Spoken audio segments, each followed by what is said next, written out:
इस टॉपिक में जो हम सबसे पहले डिस्कशन करने वाले हैं कि बेंजीन एआरएस रिएक्शन क्यों दिखाता है, कैसे दिखाता है, यहाँ पर आरडीएस स्टेप कौन सा रहता है, या फिर मैं बोल दूं एनर्जी कर्व। यस, ये वो टॉपिक है जो टफ लेवल तक आपके एग्जाम को लेके जाएगा।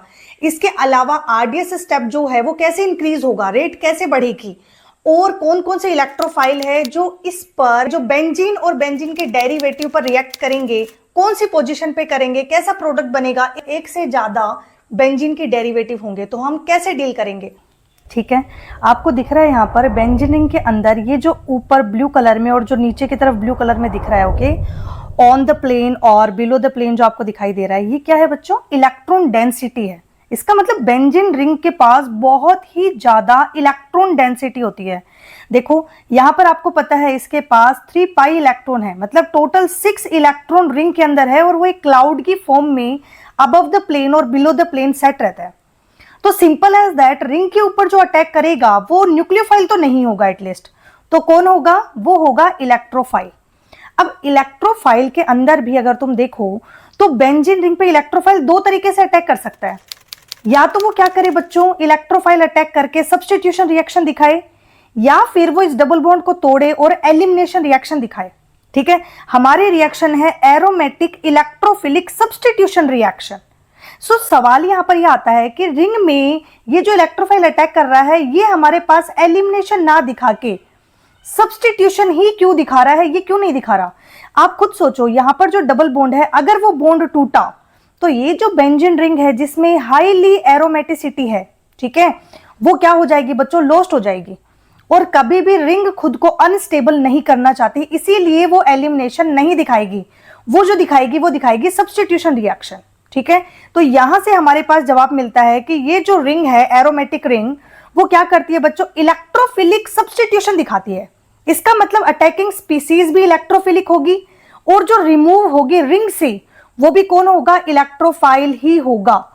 इसलिए इस रिएक्शन को बोला जाता है एरोमेटिक इलेक्ट्रोफिलिक सब्स्टिट्यूशन रिएक्शन। ठीक है, तो मैंने आपको सबसे पहले ये बता दिया कि बेंजीन रिंग पर इलेक्ट्रोफाइल अटैक करेगा। ठीक है, इलेक्ट्रोफाइल ने क्या किया, एक डबल बॉन्ड पर अटैक किया, ये बॉन्ड टूटा और यहां पर इलेक्ट्रोफाइल जाके जुड़ गया। जब ये बॉन्ड टूटेगा, बिकॉज इलेक्ट्रोफाइल ने यहां पर नेगेटिव साइड पर अटैक किया है, तो बची हुई हमारे पास आई पॉजिटिव साइड। ठीक है, तो यहां पर ये जो पॉजिटिव साइट है, इसमें क्या होगा बच्चों, रेजोनेंस होगा, और यहां पर 3 रेजोनेटिंग स्ट्रक्चर आपको दिख रही है, जिस वजह से ये जो रिंग है वो कैसी होगी, स्टेबल होगी। अब इन तीनों को अगर हम मिलाएं तो हमारे पास एक हाइब्रिड बनता है। इस हाइब्रिड के नाम से आपके एग्जाम में क्वेश्चन आता है। ये जो हाइब्रिड है इसका नाम है सिग्मा कॉम्प्लेक्स, या फिर हम इसे बोल सकते हैं एरेनियम आयन, या फिर हम इसको बोल सकते हैं वीलेंट इंटरमीडिएट। ठीक है, जब हमारे पास ये इंटरमीडिएट बन गया तो अब वापस से एरोमेटिसिटी गेन करने के लिए इस पॉजिटिव चार्ज को वापस से क्या करना पड़ेगा, नेगेटिव के साथ बॉन्डिंग करनी है। तो यहां पर ये जो H+ है जो रिंग पर ऑलरेडी अवेलेबल था, वो क्या करेगा बच्चों, H+ की फॉर्म में यहां से निकल जाएगा, पीछे बचेगा नेगेटिव चार्ज। वो नेगेटिव चार्ज क्या करेगा, इसके साथ बॉन्डिंग करके हमारे पास क्या बनेगा, बेंजीन का एक डेरिवेटिव बन जाएगा। बच्चों इस कर्व से आपके जेई लेवल के क्वेश्चंस बनते हैं। अब जब आपका रीनीट होगा तो आपका एग्जाम लेवल यहां तक जा सकता है। सबसे पहले एनर्जी कर्व में आप ये समझो कि जो रिएक्टेंट थे, रिएक्टेंट में कौन था हमारे पास, इलेक्ट्रोफाइल है और रिंग है। ठीक है, रिएक्टेंट से हमारे पास डेरिवेटिव बेंजीन बनती है। यहां तक के स्टेप में 2 ट्रांजिशन स्टेट आएगी, एक ट्रांजिशन स्टेट फर्स्ट और एक ट्रांजिशन स्टेट सेकेंड। ठीक है, हमेशा ध्यान रखना, ट्रांजिशन स्टेट फर्स्ट की एनर्जी ट्रांजिशन स्टेट सेकंड से ज्यादा होगी, पहली बात। सेकंड बात कि ये जो ट्रांजिशन स्टेट है, देखो यहां पर हमारे पास आरडीएस स्टेप कौन सा बनेगा, सेकंड बात आती है आरडीएस स्टेप की। आरडीएस स्टेप वो होगा जिसमें सिग्मा कॉम्प्लेक्स का फॉर्मेशन होता है।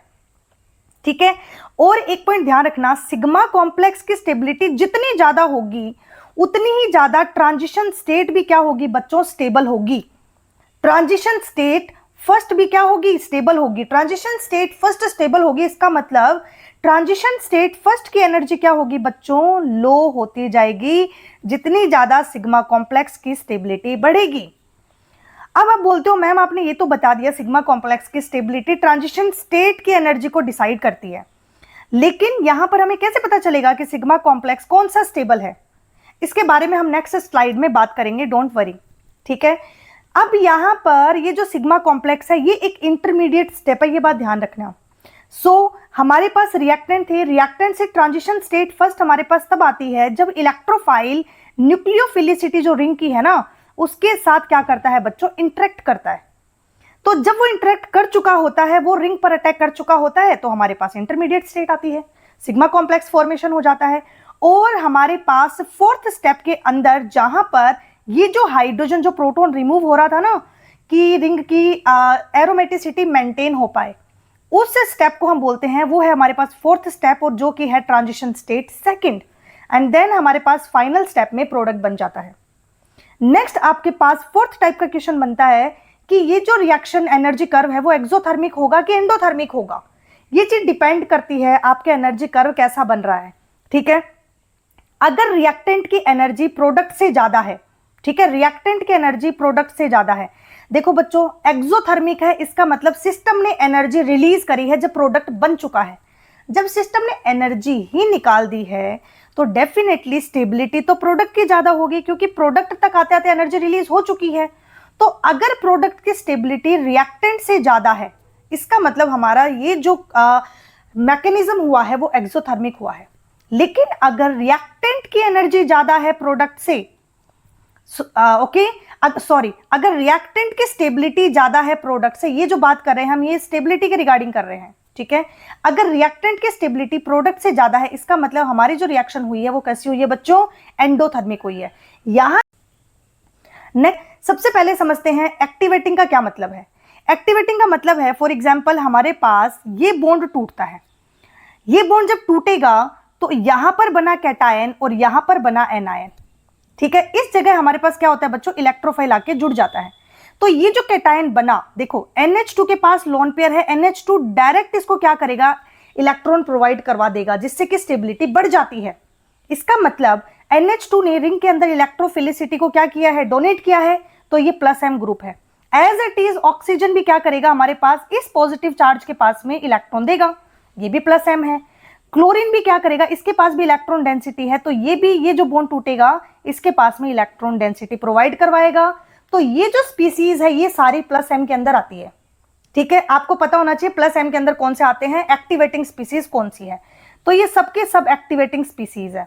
लेकिन क्लोरीन के रिस्पेक्ट में हम आगे एक इंपॉर्टेंट बात करने वाले हैं जहां से आपके एग्जाम में क्वेश्चन बनता है, ठीक है। अब ये जो एक्टिवेटिंग कंपाउंड है जो +m दिखा रहे हैं, वहां पर जो इलेक्ट्रोफाइल अटैक करेगा उसकी पोजीशंस फिक्स होती है, वो ऑर्थो पैरा डायरेक्टिव होते हैं। मतलब कि वो जो इलेक्ट्रोफाइल है वो ऑर्थो पे जुड़ेगा। आपको दिख रहा है क्यों जुड़ रहा है ऑर्थो पे, अगर वो इलेक्ट्रोफाइल ऑर्थो पे जुड़ रहा है तो ये जो पॉजिटिव चार्ज है वो डायरेक्टली NH2 की हेल्प से क्या हो रहा है, स्टेबल हो रहा है, ठीक है। अगर मैंने इलेक्ट्रोफाइल को पैरा पे जोड़ा तो पैरा पर जोड़ने पर भी हमारे पास क्या होगा बच्चों, ये जो पॉजिटिव चार्ज है जो यहां पर बना, ठीक है, पैरा पर जुड़ेगा तो ये जो पॉजिटिव चार्ज आया, ये पॉजिटिव चार्ज बच्चों रेजोनेंस की हेल्प से क्या हो जाएगा, स्टेबल हो जाएगा। तो याद रखना कि एक्टिवेटिंग स्पीसीज हमारी ऑर्थो पैरा डायरेक्टिव होती है। डीएक्टिवेटिंग स्पीसीज का क्या मतलब है, अगर तुमने यहां से बॉन्ड तोड़ा और अगर तुम्हारा इलेक्ट्रोफाइल यहां आता है तो पॉजिटिव चार्ज यहां बनेगा। अब ये जो हमारे पास एल्डिहाइड ग्रुप है ना वो क्या करेगा बच्चों, ये तो इलेक्ट्रॉन विड्रॉइंग ग्रुप है, ये तो इलेक्ट्रॉन को खींचेगा अपनी तरफ। तो पॉजिटिव से ही ये जो एल्डिहाइड ग्रुप है ये इलेक्ट्रॉन को खींच रहा है, ठीक है, -m इफेक्ट दिखा रहा है। इसका मतलब इस पॉजिटिव चार्ज को ये डीएक्टिवेट कर रहा है। इसीलिए ऐसे ग्रुप जो -m दिखाते हैं बेंजीन रिंग के ऊपर, वो कैसे होते हैं बच्चों, डीएक्टिवेटिंग स्पीसीज होती है। डीएक्टिवेटिंग स्पीसीज होती है, इसका मतलब इलेक्ट्रोफाइल यहां पर तो अटैक करना पसंद नहीं करेगा, उसको नहीं चाहिए कि उसकी स्टेबिलिटी को छीन ले, ठीक है। तो वो कैसे होंगे, वो मेटा पर अटैक करेंगे। ये ध्यान रखना, अगर +m वाले ग्रुप हैं तो हमेशा इलेक्ट्रोफाइल कहां आता है, ऑर्थो और पैरा पे आएगा। अगर -m वाले ग्रुप है, डीएक्टिवेटिंग वाले ग्रुप है, तो इलेक्ट्रोफाइल का अटैक मेटा पे होता है। ये बात ध्यान रखना, विच इज मोस्ट इंपॉर्टेंट। अब हम बात करेंगे क्लोरीन के रिस्पेक्ट में कुछ स्पेशल चीज के ऊपर, ठीक है। स्लाइड के अंदर देखो बच्चों, ये जो क्लोरीन है जो बेंजीन रिंग पर जुड़ा हुआ है, ठीक है, इसका इफेक्ट तो प्लस आ रहा है हमें पता है, और -I भी है, लेकिन -I जो है वो डोमिनेंट है +R पर, जिस वजह से ये जो क्लोरीन ग्रुप होगा वो एक डीएक्टिवेटिंग ग्रुप की तरह काम करेगा। पहली बात, डीएक्टिवेटिंग ग्रुप होता है ये, सेकंड बात है, ये जो माइनस आई होगा ना, ये नहीं डिसाइड करेगा कि ऑर्थो पे जुड़ेगा, पैरा पे जुड़ेगा कि मेटा पे जुड़ेगा। ये सिर्फ रिंग की रिएक्टिविटी को डिसाइड करेगा कि रिंग की रिएक्टिविटी घट जाती है, क्योंकि न्यूक्लियोफिलिसिटी माइनस आई की वजह से क्या हो जाएगी बच्चों, रिंग की न्यूक्लियोफिलिसिटी कम हो जाएगी। दैट्स वाई इलेक्ट्रोफाइल को यहां तक आने में थोड़ी प्रॉब्लम होगी। लेकिन अगर इलेक्ट्रोफाइल आ गया तो जुड़ेगा कहां, तो वो जुड़ेगा तो ऑर्थो और पैरा पोजीशन पर ही, क्योंकि ये जो इसका ओरिएंटेशन कंट्रोल हो रहा है वो कौन कर रहा है, हमारे पास प्लस आर ग्रुप कर रहा है। तो हम सिंपल एज दैट ये बोल सकते हैं कि रिंग पे अगर क्लोरीन जुड़ा हुआ है तो वो डीएक्टिवेटिंग ग्रुप है, लेकिन ऑर्थो पैरा डायरेक्टिव है।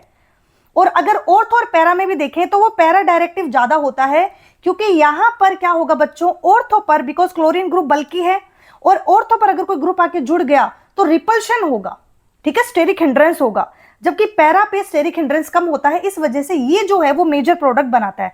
फॉर एग्जांपल आप ये वाला क्वेश्चन देखो, ठीक है, यहां पर हमारे पास एसाइलिक कैटायन अगर ऑर्थो पर जुड़ता है तो स्टेरिक हिंड्रेंस की वजह से इसकी स्टेबिलिटी कम होती है, पैरा की ज्यादा होती है। दैट्स वाई पैरा जो है वो आपका मेजर प्रोडक्ट बनाता है।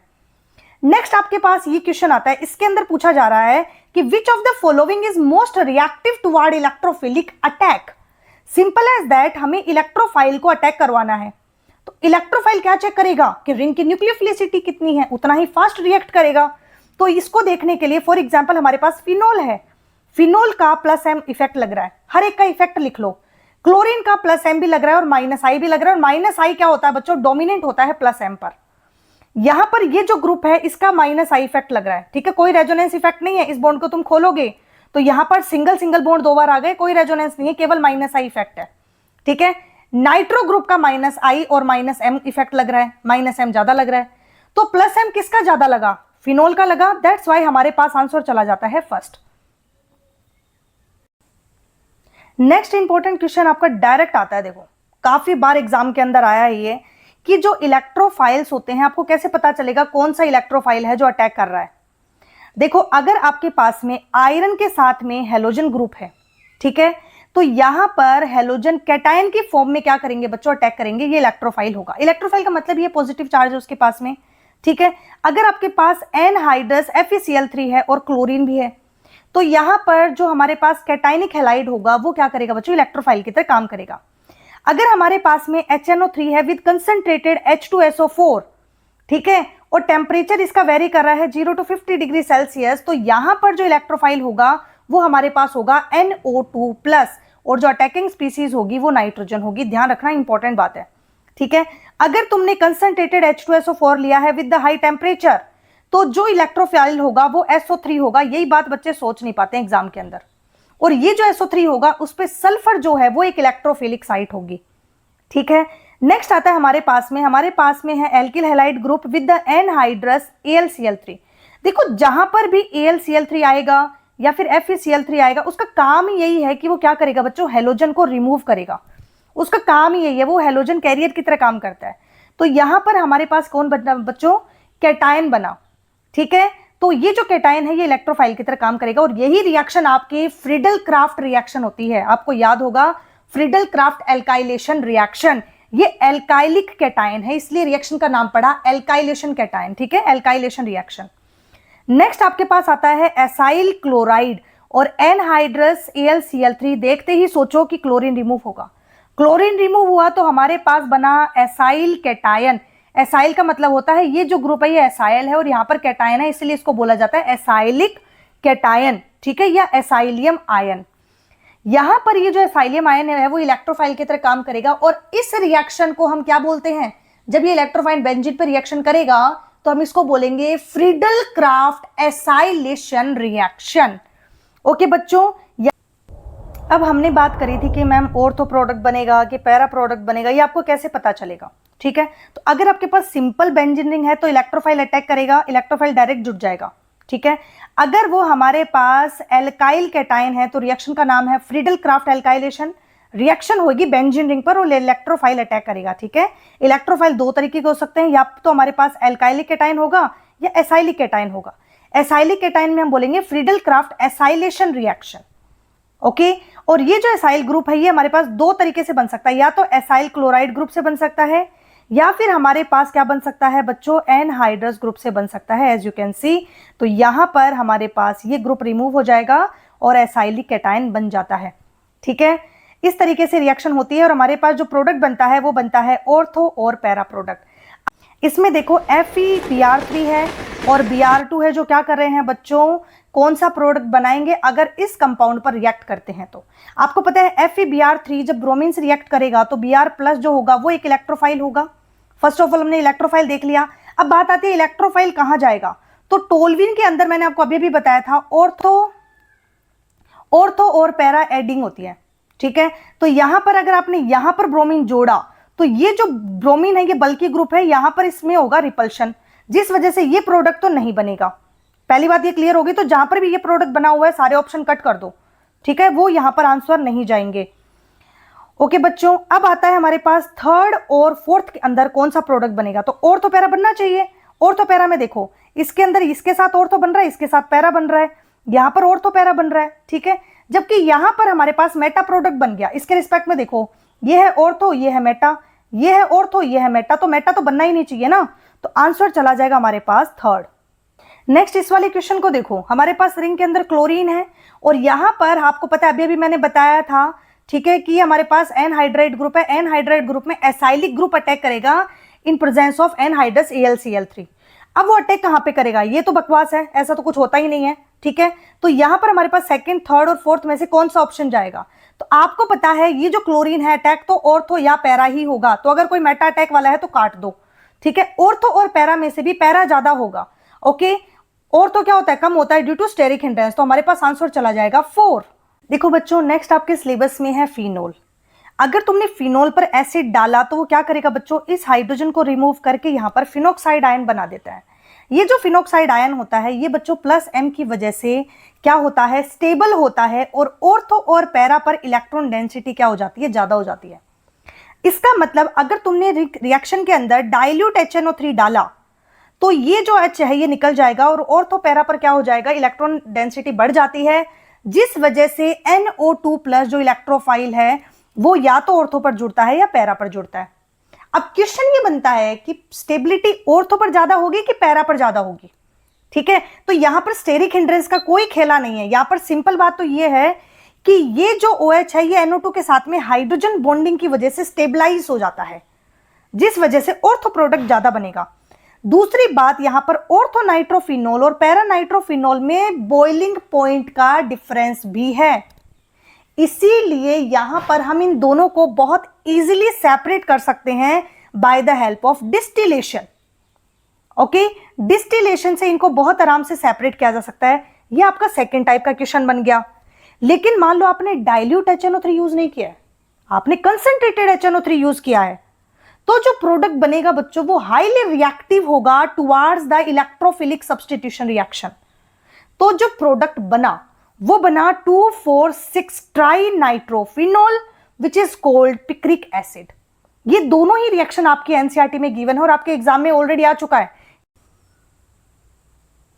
नेक्स्ट रिएक्शन आती है, अगर फिनोल के अंदर आप क्या कर रहे हो बच्चों, ब्रोमीन डाल रहे हो in the non polar solvent. ये जो CS2 है ये कैसा है बच्चों, नॉन पोलर सॉल्वेंट है और आपने नॉर्मल एटलीस्ट 0 डिग्री सेल्सियस पे डाला हुआ है इसको, ठीक है, रिएक्शन को।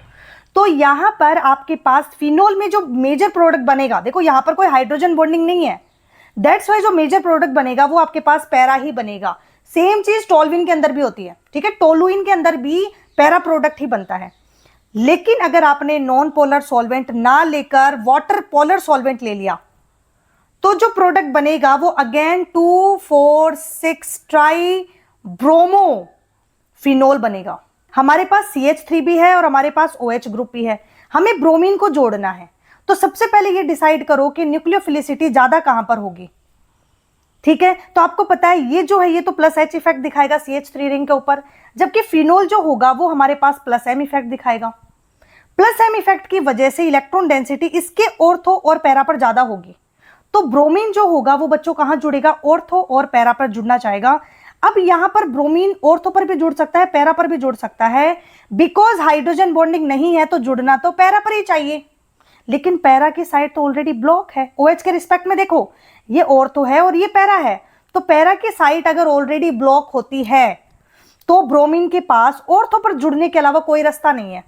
तो वो क्या करेगा बच्चों, हमारे पास ऑर्थो पर जुड़ गया। चेक करो कहां कहां पर ऑर्थो पर जुड़ा हुआ है। इस पे जुड़ा हुआ है, इस पर जुड़ा हुआ है, इस पर जुड़ा हुआ है और इस पर नहीं जुड़ा हुआ है, तो फोर्थ ऑप्शन काट दो। नेक्स्ट आता है हमारे पास HNO3 और H2SO4। इसके अंदर अटैकिंग स्पीसीज हमारे पास आती है NO2+, ठीक है, नाइट्रो ग्रुप, नाइट्रोकेटाइन। अब ये कहां पर जुड़ेगा? अगेन सबसे पहले साइट देखो कि जो हमारे पास इलेक्ट्रोफाइल है वो किसको चुनेगा, दोबारा से OH की साइट को चुनेगा, क्योंकि यहां पर इलेक्ट्रो डेंसिटी ज्यादा है CH3 के कंपैरिजन में। अब इसमें भी वो ऑर्थो और पैरा पर कहां जुड़ेगा? ऑर्थो पर जुड़ेगा, क्योंकि पैरा साइट ऑलरेडी ब्लॉक है। अब आप देखो एक साइड तो ब्रोमीन जुड़ा हुआ है, लेकिन दूसरी साइड तो NO2 के लिए ऑर्थो ग्रुप बाकी है ना, खाली पड़ा हुआ है, ठीक है। तो यहां पर नहीं जुड़ा, इसका मतलब ये ऑप्शन नहीं है। यहां पर भी ऑर्थो पर नहीं जुड़ा, नहीं है, तो आंसर हमारे पास चला गया सेकंड। इस तरीके से ट्रिकी क्वेश्चन भी आपके एग्जाम में पूछे जाते हैं। नेक्स्ट हमारे पास आता है बच्चों एनिलीन ग्रुप। एनिलीन बिल्कुल हमारे पास फिनोल की तरह ही है, लेकिन एनिलीन की खासियत है, ये जो एनिलीन है ना बच्चों, ये एक बेस की तरह काम भी करता है। ये एक बेस की तरह भी काम करता है, बेसिक होता है नेचर में। तो अगर तुमने एलिनिन के अंदर क्या करा, अटैक करवाया, ठीक है, बिल्कुल ये भी प्लस एम इफेक्ट दिखा रहा है, बिल्कुल ऑर्थो और पैरा पर ब्रोमीन जुड़ेंगे, लेकिन तुमने पोलर ब्रोमीन ले लिया है, मतलब वाटरी ब्रोमीन ले लिया है यहां पर, इसीलिए जो प्रोडक्ट बनेगा वो दोबारा एल्कोहल की फिनोल की तरह ही बनेगा, ठीक है। लेकिन तुम चाहते नहीं हो कि भाई इस तरीके से रिएक्शन हो। अब तुम यार रिएक्शन के अंदर तुम NH2 की इसी चीज को यूज करते हुए क्या करोगे, प्रोटेक्शन करवा दोगे इसका। प्रोटेक्शन के लिए तुमने क्या डाला, pyridine की प्रेजेंस में तुमने एनहाइड्रेट ग्रुप डाला।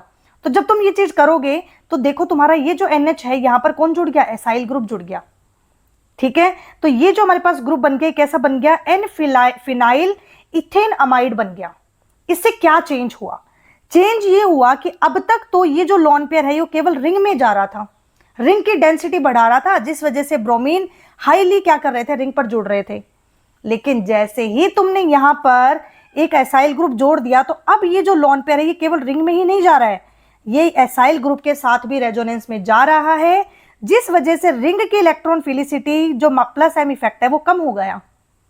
जब प्लस एम इफेक्ट कम हो गया तो अब तुम करवाओ ब्रोमीन का अटैक, एसिडिक मीडियम में करवाओ, एक्वस में करवाओ, तो क्या करेगा, ब्रोमीन तुम्हारा पैरा पे जुड़कर मेजर रिएक्टिविटी दिखा देगा। तो सिंपल एज दैट, तुमने क्या कर दिया, रिंग की reactivity in the presence of aniline क्या कर दी, कम कर दी प्रोटेक्शन के बाद में, ठीक है। अब तुम्हें तो ये नहीं चाहिए था, तुम्हें तो ब्रोमीन चाहिए था और ऊपर की तरफ एमीन ग्रुप चाहिए था, तो तुमने क्या किया, इसका हाइड्रोलिसिस कर दिया। हाइड्रोलिसिस करते ही तुम्हारे पास सिंपल प्रोडक्ट आ गया विद द कंट्रोल वे। ऐसी ही रिएक्शन तुम कैसे करवाओगे, HNO3 की प्रेजेंस में करवाओगे with the H2SO4, okay, and 288 kelvin temperature पर। तो यहां पर बिकॉज ये बेस की तरह काम करता है तो इसका प्रोटोनेशन हो जाएगा। देखो सिंपल तुमने प्रोसेस तो यही फॉलो किया है, प्रोटोनेशन तुम्हारे पास मतलब प्रोटेक्शन तुम्हारे पास हो रखा है। अब अगर तुम यहां पर HNO3 H2SO4 करवाओगे तो नाइट्रो ग्रुप तुम्हारे पास पैरा पर जुड़ेगा और इसका हाइड्रोलिसिस करते ही तुम्हें सेम प्रोडक्ट मिल जाएगा इन द कंट्रोल वे। ये इस रिएक्शन की सबसे इंपॉर्टेंट चीज है, ठीक है। अब नोट वाली बात यह है कि अगर तुमने,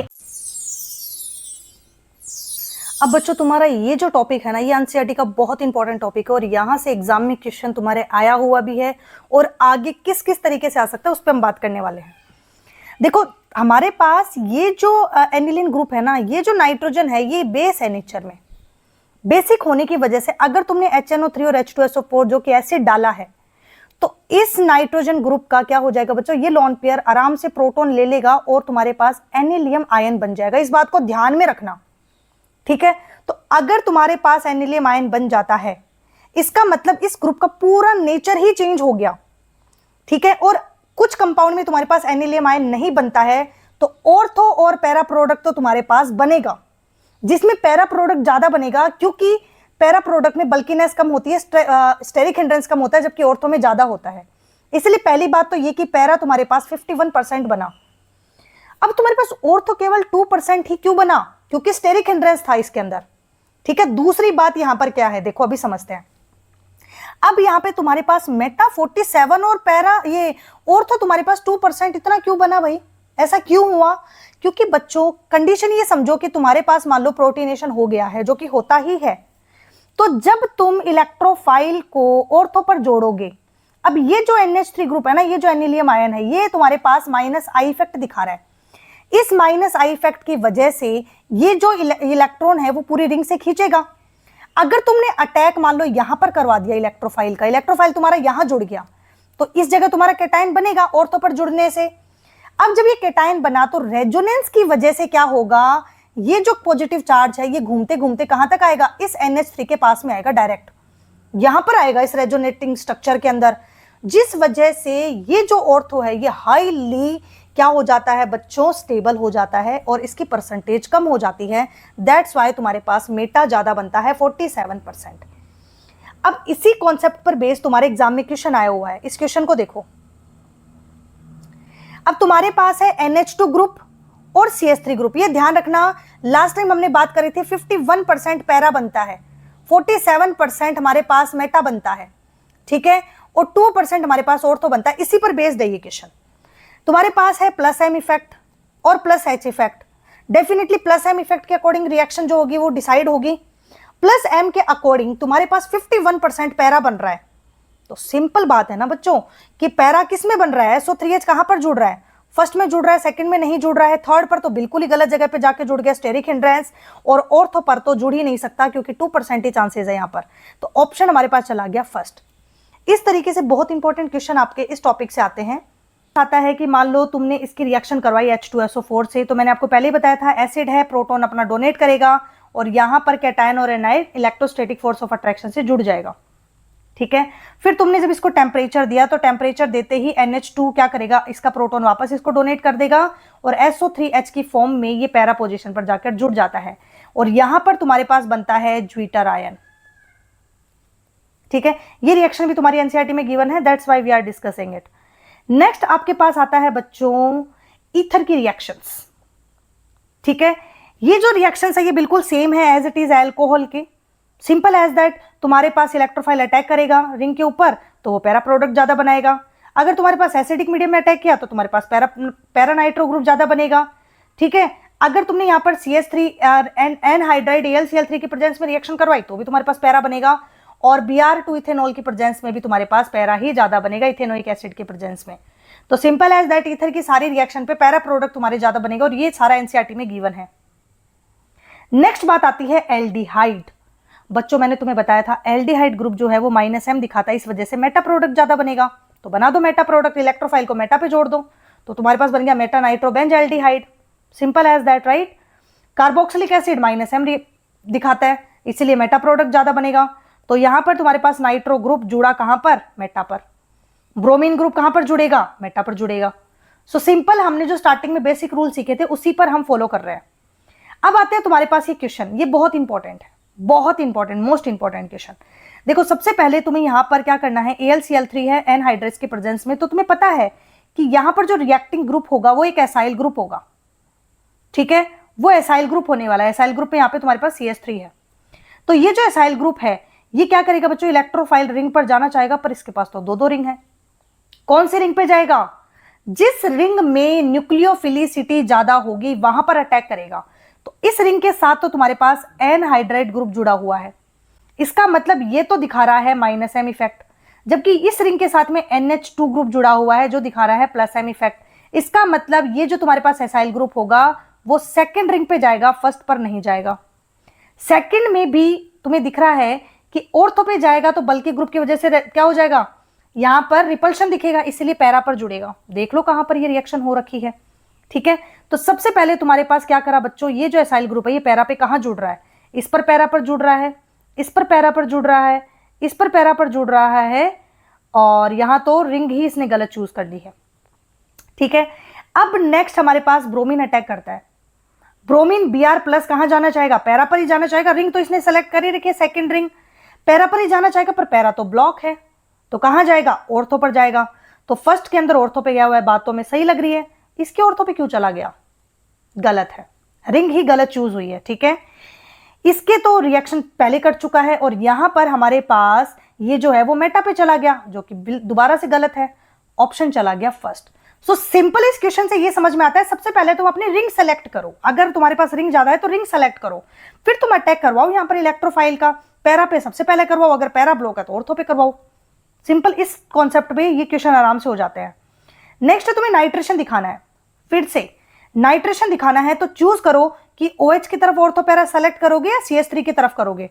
तो OH तुम्हारे पास दिखा रहा है +M, CH3 तुम्हारे पास दिखा रहा है +H, +M डोमिनेंट होता है, तो यस हम ऑर्थो पैरा जो देखेंगे वो OH का देखेंगे। फिनोल के साथ में तुम्हारे पास नाइट्रो ग्रुप ऑर्थो पर भी जुड़ सकता है और पैरा पर भी जुड़ सकता है, लेकिन तुम्हें याद होगा ऑर्थो पर। इस तरीके से बहुत इंपॉर्टेंट क्वेश्चन आपके इस टॉपिक से आते हैं।